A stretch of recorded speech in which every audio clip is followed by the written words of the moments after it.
가나안을 정복한 이후에 이렇게 정복을 했다라고 총서를 내는, 백서를 내는 보고서입니다. 우리가 읽기도 힘든 지명들이 나오고 그리고 사람 이름들이 거론됩니다. 도대체 여기에 무슨 메시지가 있을까? 메시지가 있기 때문에 하나님의 말씀이라는 성경에 기록되어 있겠죠. 마태복음 1장에 예수의 족보에 메시지가 있었다면 여기에도 메시지가 있는 것이 분명하겠죠. 창세기 5장에 셋의 자손이 몇 살에 살다가 죽었다고 기록한 거기에도 메시지가 있다면 오늘 이 본문에도 분명히 메시지가 있을 겁니다. 우리는 오늘 이 본문에 담겨진 메시지가 무엇인가 궁금하고 또 그 메시지를 좀 더듬으며 찾아봤으면 좋겠습니다. 여러분들이 여호수아 몇 끝장을 가보면 24장으로 구성되어 있는 것을 보게 됩니다. 그렇다면 오늘 이 12장은 거기 절반에 해당되는 이야기입니다. 24장 중에 절반에 해당되는 이 12장까지 오는 동안 여호수아는 줄기차게 전쟁을 했습니다. 이 전쟁 가운데는 신복 부하였던 아간으로부터 배신을 당한 경험도 있습니다.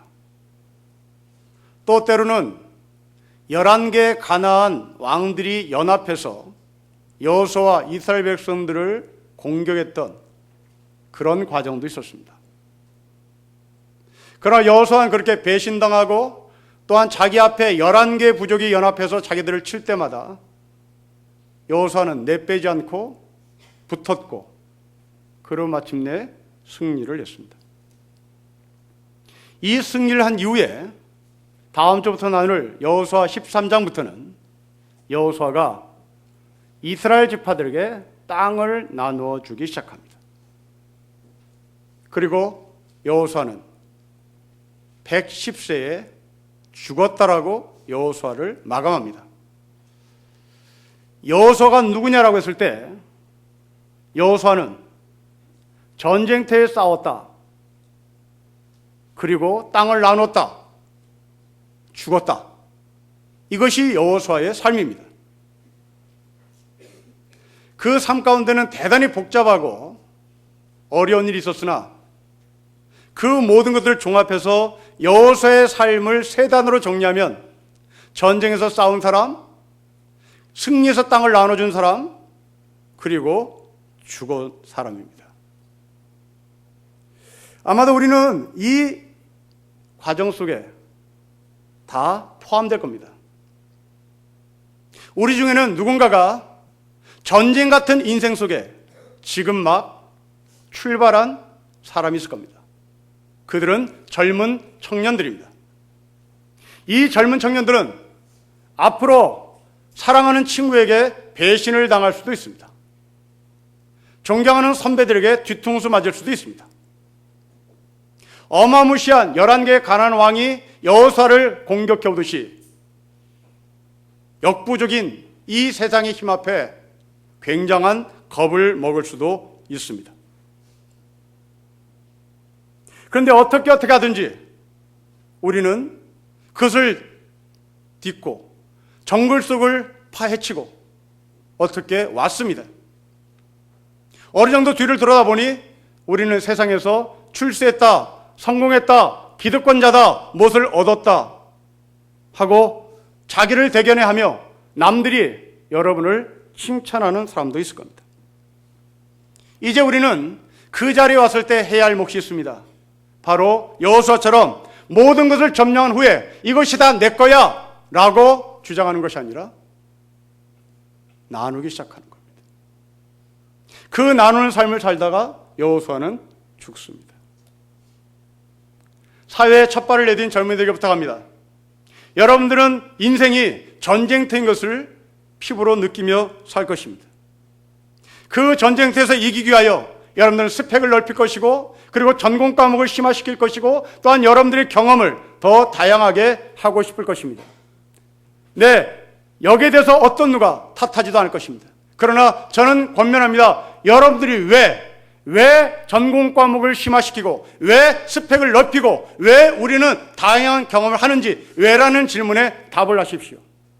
여호수아는 왜 전쟁을 해야 하는지, 이 여호수아가 전쟁하는 목적은 땅을 점령하기 위함이 아니라 땅을 점령한 후에 이것을 나누어 주기 위함이었습니다.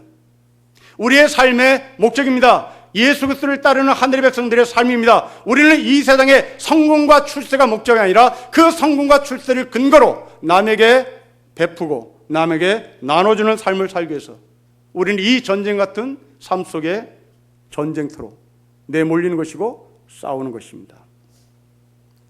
조정래 선생이 쓴 정글마린 책에서 이 저자는 사마천의 사계를 인용합니다. 사마천은 이 책에서 돈에 대해서 이런 말을 합니다. 사람들은 자기보다 10배 부자면 그 사람을 헐뜯고, 자기보다 100배 부자면 그 사람을 두려워하고, 자기보다 1000배 부자면 그 사람에게 고용당하고, 자기보다 10,000배 부자면 그 사람의 노예가 된다. 여러분, 이게 정글 같은 인생이 아닌가 싶습니다. 아마도 여러분 자식들을 인류대학에 보내고 싶은 이유, 바로 상대방으로 하여금 내가 10,000배를 갖고 있다, 내가 10,000배를 갖고서 너 무릎을 꿇어 하고 종으로 만들고 싶고 종속시키고 싶어서 우리는 고액과외를 시키는 것이고 좋은 대학에 보내고 싶은 겁니다. 대한민국은 스카이 대학을 나와야 그것이 몸값이기 때문에 그렇습니다. 공부하는 목적이 나누는 삶이 아니라 내가 스카이 대학에 가서 나는 10,000배의 자산을 들고 있고 이 10,000배의 자산을 들고 있는 나를 향해서 껍벅 죽는 사람들이 내 앞에 부지기수로 나타나기를 기대해서 우리는 줄기차게 공부를 하는 것입니다. 요즘 장관 후보자들이 청문을 하고 있습니다. 그 중에 한 사람은 당시 최연소 행시를 합격한 사람입니다. 그런데 안타깝게도 이 사람은 이분의 어머니를 최상위 계층으로, 차상위 계층으로 분리시켜 2006년부터 10년간 2,500만 원의 의료비를 국가로부터 지원받은 것이 드러나고 있습니다. 아주 고액의 집을 사는데 금리보다 6% 낮은 1.4%에서 1.8%의 대출 금리를 받아 돈을 빌렸다는 소식도 들립니다. 아마도 이 사람이 최연소로 합격하기 얼마나 많은 공부를 했고 얼마나 많은 노력과 그리고 피 터지는 일이 있었을까요? 그러나 이 사람은 내가 왜 행시를 합격하는지 여기에 대한 성찰이 없었던 것 같습니다. 자기는 이것을 합격한 이후에 10,000명의 사람이 내 앞에 무릎을 꿇고 나에게 굽신굽신하는 그것을 기대하며 공부를 했을지도 모릅니다. 그래서 이제는 부끄럼도 없이 얼굴 빨김도 필요 없이 장관이 되겠다고 얼굴 뻔뻔하게 사람들 앞에 나타났습니다. 그리고 우리는 그것을 보고 있습니다. 청문회는 이 나라의 교육입니다. 우리는 그것을 보며 혀를 끌끌 차는 부모도 있겠으나 그것을 보는 자식들에게 이렇게 말해주는 부모도 있을 겁니다. 저렇게 인생 사는 것이다. 저렇게 인생 살아라. 너희는 출세할 수 있다. 성공할 수 있다. 라고 말해주는 부모도 있을 겁니다. 적어도 여호수아는 그렇게 살지 않았습니다. 여호수아는 전체 땅을 점령하고 이것이 내 거야. 자기 주머니에 있는 것이 아니라 이스라엘 백성들에게 그것을 나눠주기 시작을 합니다. 그리고 죽습니다. 저는 여자 선교사 서서평이라는 사람을 다시 소개하고 싶습니다. 엘리자베스 요한나 세핑이라는 이름을 가진 독일산 여성입니다. 캐나다 이민입니다. 미국으로 간호사 취직을 하러 왔다가 거기에서 조선이라는 나라를 바라보며 선교사로 헌신한 여성입니다. 대단히 성격이 급한 여성이었다고 합니다. 그래서 자기 이름을 서서평으로 졌답니다. 천천할 서자, 흩어질 서자, 그리고 다스릴 평자인 서서평입니다. 자기의 급한 마음을 다스려서 천천히 가고자 하는 인생의 목표를 정한 것입니다. 이 여인은 여성들을 위하여 학교를 세웠습니다. 무료로 공부를 시켰습니다. 한센병 환자를 위하여 병원에 간호사로 취직하고 그 한센병 환자를 무료로 고쳐주기 시작했습니다. 항상 남루한 옷차림을 하고 다녔던 이 서서평에게 동료 선교사들은 채근을 했습니다. 선교사로 체면이 서지 않으니 좋은 옷을 입고 다니세요. 그래도 말을 듣지 않고 남루 옷을 입고 다니자 동료 선교사들은 선교사 협회에서 이 서서평을 추방해야 된다는 결의까지도 한 적이 있습니다. 물론 이 땅에 들어온 선교사들 중에 학교도 세우고 병원도 세운 선교사들이 있습니다. 그러나 이 땅에 병원을 세우고 학교를 세운 선교사들은 무료로 병원을 세우고 무료로 학교를 세운 것이 아니라 돈을 받고 학교를 세웠고 돈을 받고 병원을 세웠습니다. 우리가 알고 있는 세브란스 병원, 캐톨릭 성모병원, 연세대학교, 이화대학교 다 돈 버는 학교, 돈 버는 병원입니다. 이러면서 보자면 이 서서평은 당시에 여성들을 위하여 이일학교를 썼습니다. 이 이일학교는 오늘날 전주에 있는 한일장신대학교입니다. 그리고 광주에 제중병원을 썼습니다. 오늘 광주의 기독병원입니다. 이 학교는 돈 없이도 공부할 수 있었고 돈 없이 입원할 수 있는 병원이었습니다. 자신의 달란트, 자신의 은사를 이렇게 헐벗고 굶주린 조선의 여인들, 조선의 한센병 사람들을 위해서 나누는 삶을 살다가 엽전 하나를 놓고 그것을 유물로 남겼고 이 여성은 죽습니다. 한국 사람 중에는 없을까? 이세종이라는 사람을 예를 들고 싶습니다. 이세종, 이 사람은 머슴이었습니다. 열심히 일해서 머슴에서 부자가 됐습니다. 결혼됐습니다. 그런데 아들이, 딸이, 자식이 생기지 않았습니다. 점집에 찾아갔습니다. 무당이 점괘를 내렸습니다. 산당을 져라. 산당을 지면 당신 집에 아들이 태어날 것이다. 이 무당의 말을 믿고 거금을 들여서 산당을 치게 했습니다. 이 점쟁이는 산당의 장소를 점지했습니다. 그 장소는 이 이세종이 들고 있는 땅과 그리고 이웃집 땅이 맞물리는 경계지역이었습니다. 이웃집 사람이 이것을 알고 천정부지로 땅값을 올렸습니다. 이세종은 무당의 말을 듣고 아들을 얻게 하여 천정부지로 올리는 이웃의 말을 그대로 따라 돈을 다 지불하고 거기에 산당을 세웠습니다. 거금을 들여서 산당을 세웠습니다. 그런데 아들이 태어나지 않습니다. 무당이 죽었습니다. 이 이세종은 그 죽은 무당을 위해서 정성껏 장례를 치릅니다. 장례를 치고 돌아온 이 이세종은 마음이 허전하고 갈피를 잡지 못했습니다. 우연찮게 이 사람이 성경을 손에 잡았습니다. 레위기를 읽었습니다. 그 레위가 자기가 지금까지 행했던 모든 제사가 레위기에도 그대로 있는 것을 보았습니다. 놀랐습니다. 그런데 큰 차이점이 있었습니다. 자기는 지금까지 제사 드린 그 제사는 대상이 잡신이었습니다. 그러나 레위기에서 나오는 이 똑같은 제사는 잡신에게 드리는 제사가 아니라 살아계신 하나님께 제사를 드린다는 것을 알았습니다. 이때부터 이 사람이 모든 걸 다 팽개치고 예수를 믿기 시작합니다. 하나님을 따르기 시작합니다. 바로 자기 아들을 얻게 하여 산당을 졌던 바로 그 자리에서 예배가 시작되고 거기가 교회가 됐습니다. 말씀을 읽습니다. 그리고 그 말씀을 실천합니다. 부자에게 가난한 사람에게 돈을 빌려주며 전답을 문서로 잡은 그 전당 문서를 사람들에게 나눠줍니다.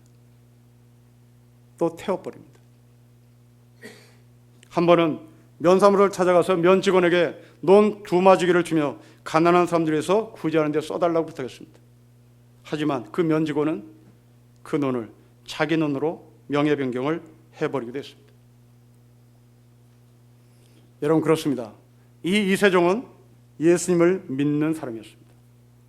우리 모두는 다 예수를 믿는 사람이라고 고백하고 이 자리에 나와 있습니다. 그러나 예수를 믿는 사람들 중에는 두 종류의 사람이 있습니다. 예수님을 의지하는 사람이 있습니다. 이 예수님을 의지하는 사람은 행복한 사람입니다. 이 예수님을 의지하는 사람은 평안한 사람입니다. 이 예수님을 의지하는 사람은 복도 받습니다. 기도만 해도 좋은 학교를 합격할 수 있습니다. 좋은 직장에 취직할 수 있습니다. 예수님을 믿는 사람은, 예수님을 의지하는 사람은 명예를 얻을 수 있고 고위 관료가 될 수 있고 그리고 출세도 할 수 있습니다. 그러나 예수를 따르는 사람이 있습니다. 이 예수를 따르는 사람은 복하고는 관계가 없습니다. 예수를 따르는 사람은 배가 고플 수 있습니다. 예수를 따르는 사람이면 왕따 당할 수 있습니다. 예수를 따르는 사람은 죽을 수도 있습니다. 예수를 믿는 사람 가운데 예수를 의지하는 사람이 있습니다. 예수를 따르는 사람이 있습니다. 예수를 의지하는 사람은 마음이 편한 사람입니다. 예수를 따르는 사람은 고통입니다. 예수를 따르는 사람은 갈등입니다. 예수를 따르는 사람은 죽을 수도 있고 사람들에게 왕따를 당해 아웃당할 수도 있습니다. 여호수아, 서서평, 이세종, 이들은 예수님을 의지하는 사람이 아니었습니다. 이들은 예수님을 따르는 사람이었습니다. 사랑하는 성도 여러분, 여러분들은 예수님을 의지하는 사람인지, 여러분들이 예수님을 따르는 사람인지 다시 한번 나의 영적인 현주소를, 좌표를 찍어보시기를 바랍니다. 여러분들이 예수를 믿고 마음이 평안하다면 여러분들은 예수를 의지하는 사람입니다. 그런데 우리는 예수를 믿어도 이 사회의 악한 곳을 보며 갈등하고 도대체 왜 이 모양 이 꼴이 됐는지 고통스러우면 바로 여러분들은 예수를 따르는 사람인 것이죠. 예수를 의지하는 사람에서 예수를 따르는 사람, 바로 이 사람이 여호수아였습니다. 이 여호수아는 예수를 의지할 때, 하나님을 의지할 때 이 사람은 승리했습니다. 하나님을 의지할 때 땅을 정복했습니다. 하나님을 의지할 때 이 사람은 승승장구, 성공과 그리고 앞으로 나가는 진전만 있었습니다. 그러나 이제 예수를 의지했던 이 여호수아가 하나님을 따르기 시작하자 이 사람은 자기가 손아귀에 들었던 그 가나안 땅을 사람들에게 나누어 주기 시작을 했습니다. 그렇습니다. 예수를 의지하는 데서 예수를 따르는 데까지 가는 것이 바로 하나님께서 오늘 우리에게 주시는 메시지입니다. 과연 이렇게 하나님을 의지하는 데서 하나님을 따랐던 이 여호수아의 삶의 원동력은 대체 어디에서 온 것일까? 이제 그것이 궁금합니다. 그리고 우리도 그렇게 살고 싶습니다. 오늘 본문은 이 여호수아가 하나님을 의지하는 데서 하나님을 어떻게 따를 수 있었을까라고 하는 이 질문의 답을 우리에게 제시하고 있습니다. 여러분 12장 1절부터 6절까지가 첫째 문단입니다. 7절부터 24절까지가 둘째 문단입니다. 12장 1절부터 7절의 이 6절의 첫째 문단은 바로 그 말씀은 요단 동편을 점령하는 이야기입니다. 12장 1절에 이스라엘 자손이 요단 저편 해돋는 쪽, 바로 동쪽입니다. 이 동쪽을 누가 점령했습니까? 6절을 보십시오. 여호와의 종 모세가 점령합니다. 그리고 7절을 보십시오. 두 번째 문단입니다.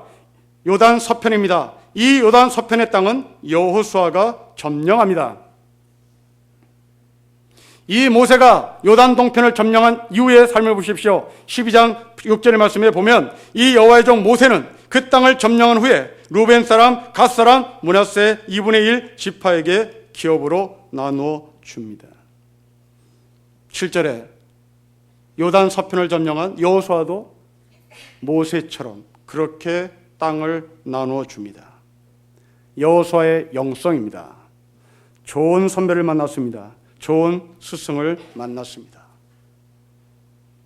그것만이 아닙니다. 여호수아는 좋은 부모를 만났습니다. 여러분 여호수아 1장 1절로 가보십시오.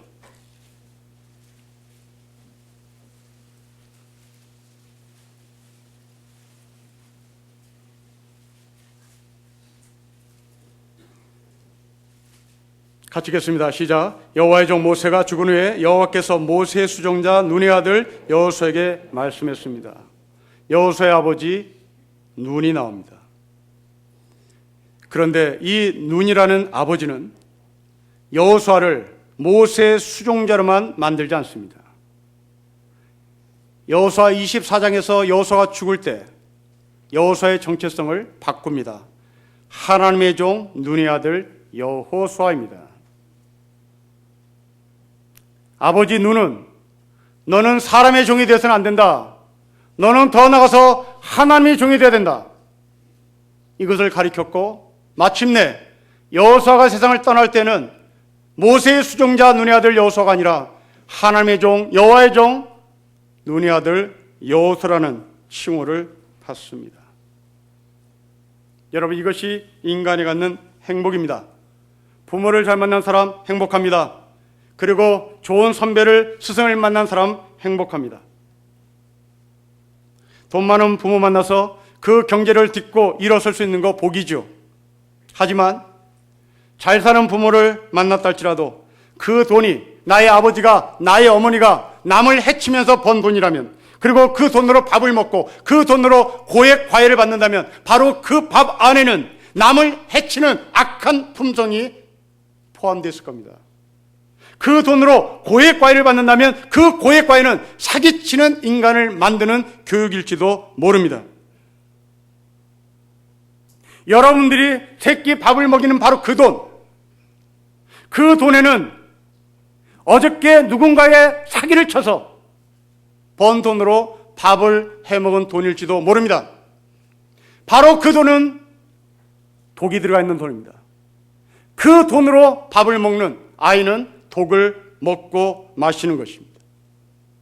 여러분들이 한 달 동안 정말 정직하게, 거룩하게, 순결하게 번 돈으로 밥을 먹는 그 밥, 바로 그 밥은 깨끗한 밥일 겁니다. 그 밥은 정직이 포함된 밥일 겁니다. 그 밥은 순결이 포함된 밥일 겁니다. 그리고 우리 아이들은 그 밥을 먹습니다. 그 밥을 먹으면 그 아이는 정직한 아이가 되겠죠. 순결한 아이가 되겠죠. 반듯한 아이가 되는 겁니다. 아주 오래전에 어느 보험회사 광고 중에 이런 문구가 있었습니다. 한 여인이 딸을 옆에 앉혀놓고 슬픈 얼굴을 하고 있을 때 말쑥하게 양복을 입은 한 신사가 슥 지나갑니다. 그때 TV 자막에 이런 카피를 올려놓습니다. 10억을 받았습니다. 아마도 남편이 교통사고로 세상을 떠나 보험 들어오는 그 보험금이 이 여인에게 간 것처럼 보이는 이야기입니다. 이 광고, 보험회사 광고는 실제 사례를 바탕으로 꾸며진 카피란 이야기를 저는 들었습니다. 굉장히 나쁜 이야기입니다. 왜 나쁠까요? 여자를 비하하는 카피의 샘플입니다. 여자들은 돈만 있으면 좋아해. 이 이야기입니다. 아주 나쁜 인간들이죠. 자기네들도 얼굴이 날씨 뜨거웠던지 얼마 후에 그 카피를 내린 적이 있습니다. 여러분, 이 세상 여성들, 돈만 좋아하는 여성, 그렇지 않습니다. 이 세상에 있는 여성들 가운데 하나님을 사랑하는 여성 많습니다. 정직한 여성 많습니다. 돈만 갖다 주면 최고야 라고 말하는 여성보다 남편이 죽어도 10억만 내 손에 걸려주면 좋아 하고 씩 이름 모를 웃음을 짓는 그런 여성만 있질 않습니다. 정직을 사랑하고 순결을 사랑하고 하나님을 사랑하고 하나님을 따르는 여성도 참으로 많습니다. 가난한 부모를 만났다 할지라도 부모님이 근면하고 성실하고 불의에 타협하지 않고 살아가는 그 모습을 보고 자란 아이들, 그 아이들은 분명히 행복한 사람으로, 그리고 하나님을 사랑하는 사람으로 거듭날 것을 저는 기대하고 저는 확신합니다. 저는 결혼 지뢰를 부탁하기 위하여 찾아오는 젊은이들에게 제일 먼저 묻는 게 있습니다. 부모님 존경하는가라는 질문입니다. 부모님을 존경하는 이 질문에 세 종류로 답을 합니다. 한 종류, 진심으로 존경하는 답변을 듣습니다. 두 번째 부류, 자기 아버지가 장로이기 때문에, 자기 어머니가 우리 교회 권사이기 때문에 그냥 애써 우리 엄마, 우리 아빠 체면을 생각해서 존경한다는 말을 하는 느낌을 받는 친구들이 있습니다. 세 번째, 증오하는 자식의 고백을 듣기도 합니다. 두 번째, 세 번째는 심각합니다. 그 아이들은 분명히 어긋날 겁니다. 분명히 그 아이들은 멋진 아름다운 열매를 맺는데 이미 어긋나 버렸을 겁니다. 그 중에 통계를 내보면 중심에 우러나와서 아버지 어머니를 존경하는 사람, 그 아버지 어머니 누굴까? 다시 피드백을 해보면 대부분이 학벌이 약한 분들입니다. 이분들은 의지할 곳이 없다는 얘기입니다. 의지할 곳이 없기에 성실로 승부를 겁니다. 열심으로 승부를 걸죠. 아버지를 지원하는 사람들 상당수가 학벌이 좋은 사람들입니다. 그들은 찾아갈 사람이 많죠. 그들의 전화에는, 그들의 스마트폰 안에는 무지막지한 사람들의 전화번호가 다 저장되어 있습니다. 성실과 근면 필요 없습니다. 전화 한 통이면 됩니다.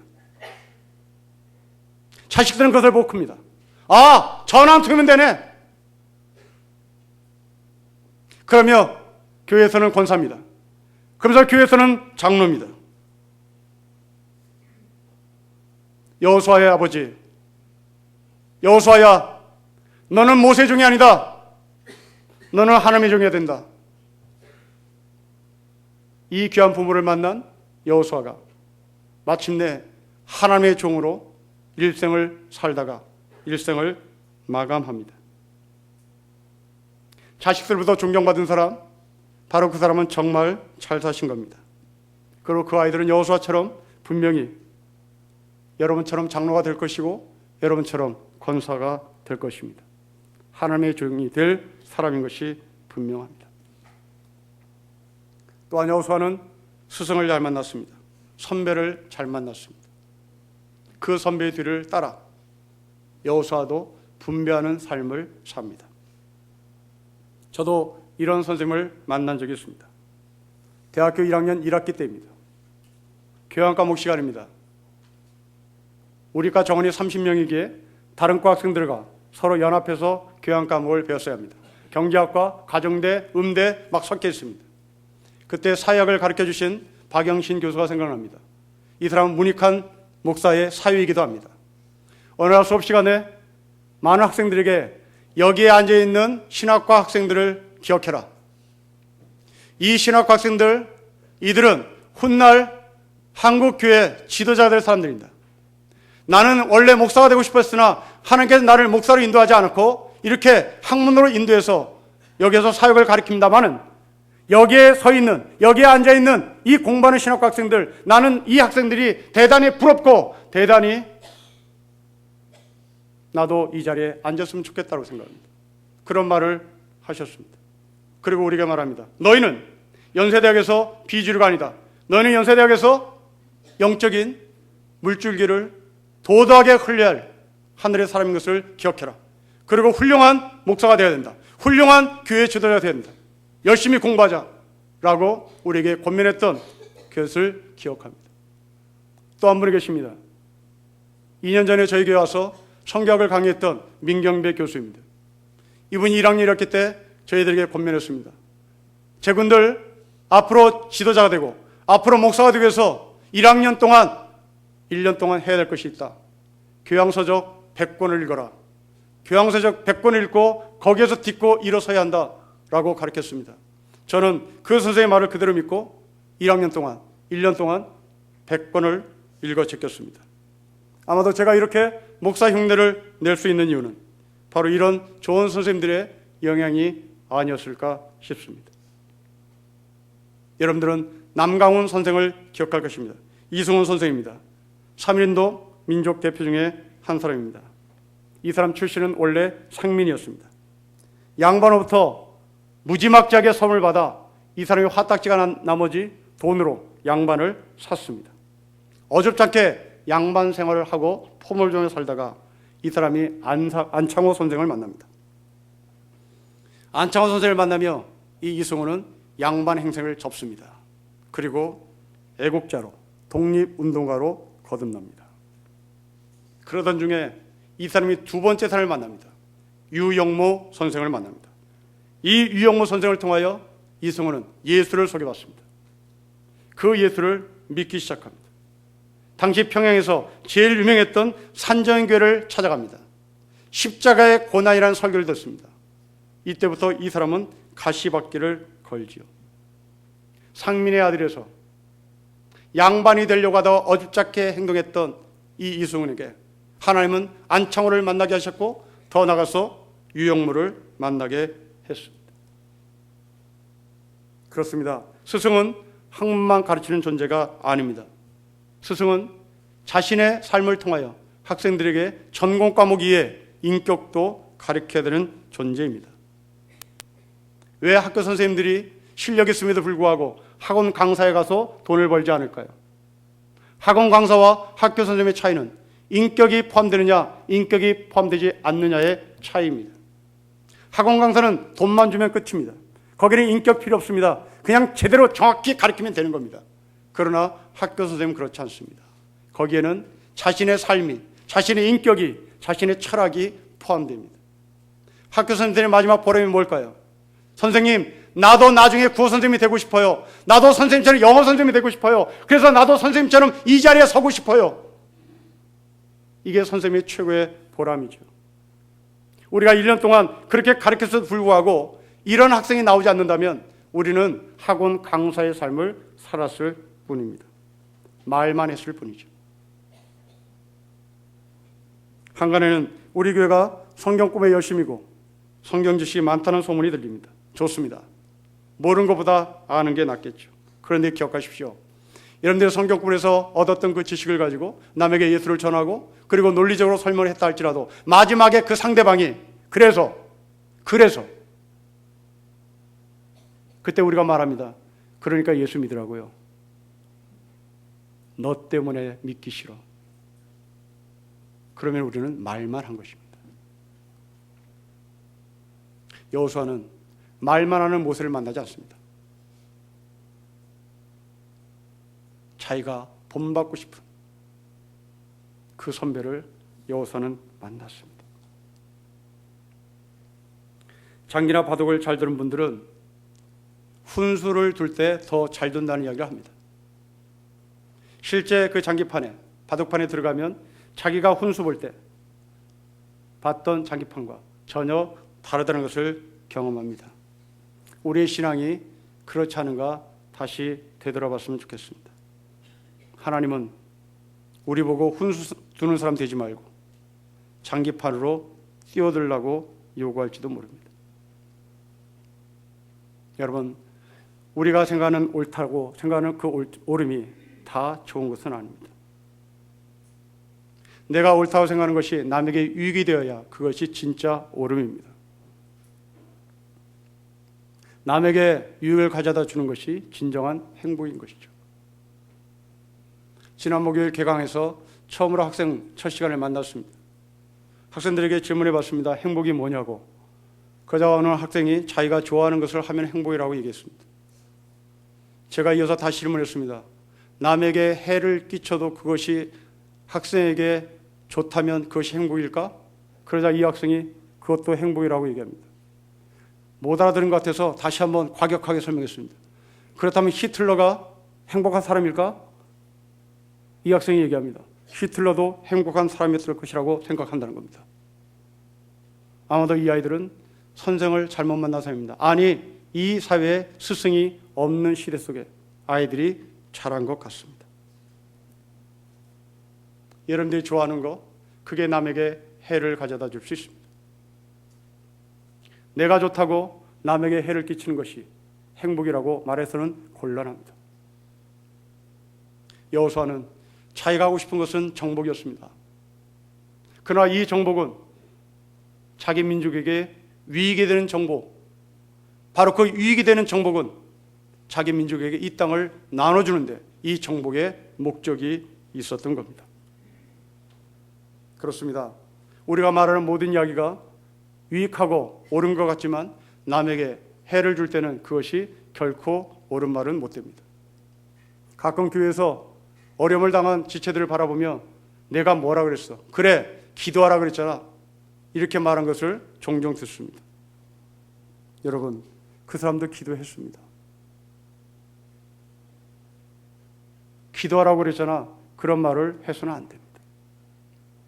그때 여러분들은 또 입만 살아서 한마디 덧붙입니다. 기도가 부족해서 그러잖아요. 부족과 충만함의 기준은 뭘까요? 여러분이 생각하는 부족과 충만의 기준은 어디 있습니까? 여러분들 그렇게 충만한 기도 하십니까? 그렇다면 영원부터 영원까지 기도하시는 성령의 충만한 기도에 여러분 따라갈 수 있습니까? 우리 모두는 영원부터 영원까지 기도하시는 성령의 기도 앞에 모두가 부족한 기도일 뿐입니다. 내가 기도했더니 하나님께 들어줬다. 그런 교만한 말을 우리 입 밖에서 내서는 안 됩니다. 나만 하나님의 사랑을 받았다가 아니라 나 같은 사람도 하나님이 사랑하셨다면 당신이야말로 하나님의 사랑을 받지 못할 이유가 없다고 말하는 것이 예수를 따르는 삶의 모습입니다. 성경을 기억하십시오. 아브라함을 보라고 말하지 않습니다. 아브라함의 하나님을 보라고 말합니다. 모세를 보라고 말하지 않습니다. 모세의 하나님을 보라고 얘기합니다. 야곱의 하나님, 이삭의 하나님을 보라고 얘기합니다. 왜요? 아브라함을 아름답게 만든 것이 아브라함의 의지가 아니라 아브라함을 택하신 아브라함의 하나님이었기 때문에 그런 것이죠. 이삭이 잘나서 이삭이 된 것이 아니라 이삭을 이삭답게 만드신 이삭의 하나님 때문에 이삭이 된 것이죠. 우리의 노력 앞서서 하나님의 사랑이 우리에게 임했기에 우리는 이렇게 성도의 삶을 살고 있는 것입니다. 그렇습니다. 우리의 삶의 목적은 정복이 있지 않습니다. 우리의 삶의 목적은 나눔이었습니다. 인생을 이제 반타작하신 여러분, 인생을 하프점에서 도신 여러분, 이제 더 이상 여러분들 손에 걸머주는 일을 포기하셔야 합니다. 인생의 하프점까지 오기 위하여 여러분들 열심히 걸머주십시오. 열심히 손에 쥐십시오. 그리고 하프점을 넘어서 이제 그것들을 흘려보내십시오. 그것들을 놓으십시오. 그것들을 던지십시오. 그것들을 나눠주기 시작하십시오. 그리고 마침내 여러분의 삶의 마침표를 찍는 장례식장에서 신림교회 권사님이 아니라, 신림교회 장로님이 아니라 하나님의 종 장로님, 하나님의 종 권사님, 하나님의 종 목사라는 소리를 듣고 우리의 관뚜껑을 닫았으면 좋겠습니다. 사랑하는 성도 여러분, 여러분들의 삶의 마지막 종착역의 마침표를 어떻게 찍을지를 다시 한번 정리하시고, 오늘 여호수아 12장까지 줄기차게 사셔 13장부터는 더 이상 욕심 부리지 마시고 나눠 하나님의 종이라는 이 거룩한 칭호가 예배드리는 모든 하늘의 백성들에게 임하기를 주의 이름으로 축복합니다. 기도하겠습니다.